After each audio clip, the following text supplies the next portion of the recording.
On this video, we will add a controller to maintain a steady level in the tank.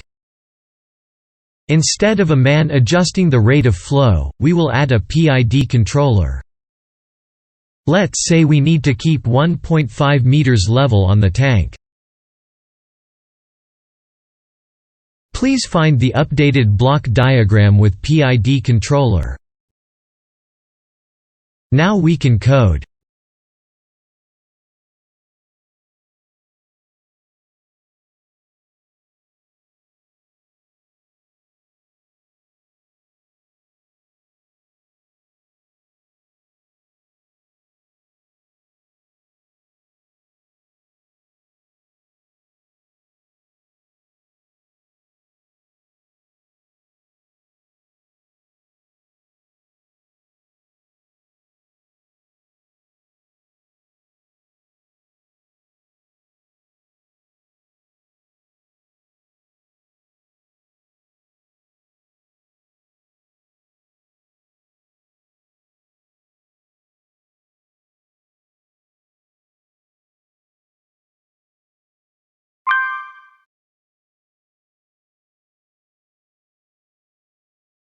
We can now see that the level is maintained at 1.5 meters.